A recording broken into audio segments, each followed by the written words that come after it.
Dans cette vidéo, je vais vous montrer comment insérer des documents dans votre notebook. Par exemple, je vais commencer avec une image. Alors, si j'ouvre Notebook, et supposons que je vais sur Internet, donc je vais aller sur Internet. Supposons que je vais sur Wikipédia, chercher un article en français sur, bon, supposons cet article-là, et j'aimerais ça l'annoter. Alors, une façon de faire, on peut faire une capture d'écran en appuyant sur la touche Windows. La touche Windows, c'est la touche entre CTRL et ALT avec le petit logo de Windows, donc Windows S. Quand vous allez faire Windows S, ça va devenir blanc comme ça ici. Et là, vous copiez la zone que vous voulez. Donc, supposons que c'est cette zone-là ici que je veux annoter. Vous faites un carré, vous lâchez.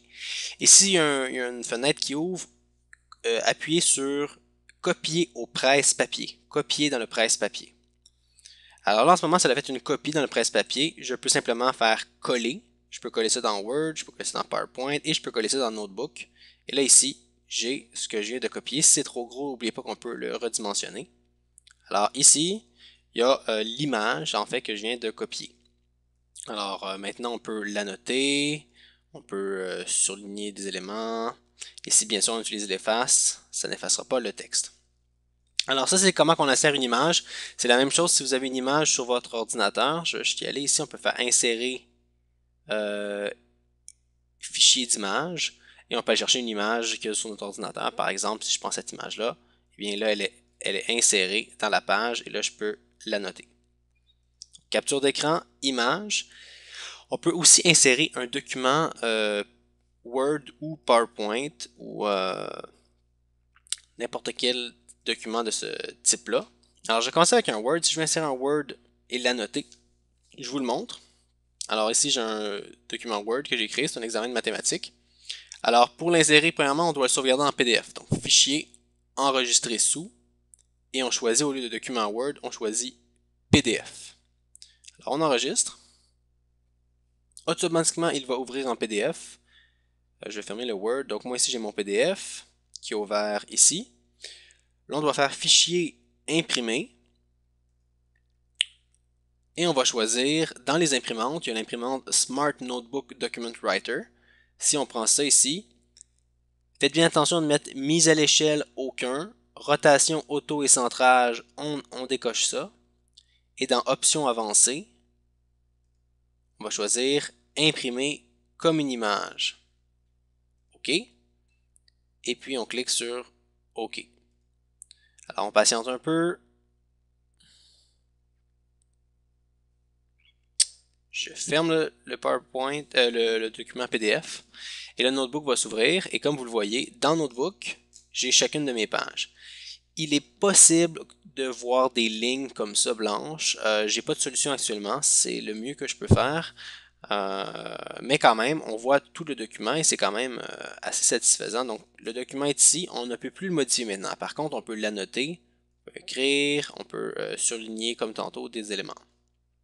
Et toutes nos pages sont ici, on peut le voir dans le menu de droite, donc toutes les pages sont ici et on peut écrire par-dessus. N'oubliez pas qu'une fois que vous avez votre document notebook, vous pouvez toujours faire fichier enregistrer sous pour le sauvegarder. Donc, et vous pouvez le sauvegarder comme ça pour le réouvrir plus tard. Pas besoin de faire la conversion à chaque fois. Finalement, je fais la même chose avec un PowerPoint. Cette fois-ci, j'ai un PowerPoint comme ça, comment fonctionne l'économie. Et là, j'ai mes diapositives. Donc, on fait fichier enregistrer sous pour commencer. On l'enregistre comme un PDF.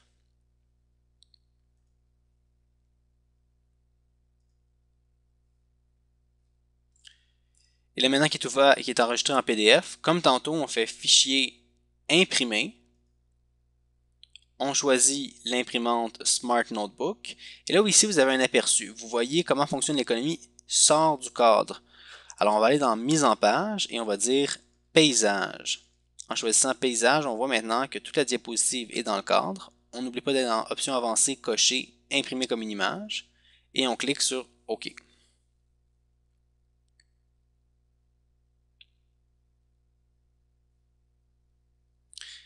Alors là, maintenant, je peux le fermer PowerPoint. Et là, on voit que Notebook est en train d'ouvrir et on va voir toutes nos diapositives directement dans Notebook et on va pouvoir écrire par-dessus. Encore une fois, le problème de la petite ligne, vous pouvez toujours, si vous remarquez, là, ça fait des blocs. Vous pouvez toujours déplacer les blocs manuellement pour que ça redevienne beau. Mais c'est un problème qui va être récurrent. On voit encore ici, il y a des lignes. Mais ça n'empêche pas qu'on a nos diapositives. L'essentiel est là. Et on peut s'en servir pour annoter le texte, parler de nos diapositives, et ainsi de suite. Alors, c'est comme ça qu'on insère des documents dans Notebook.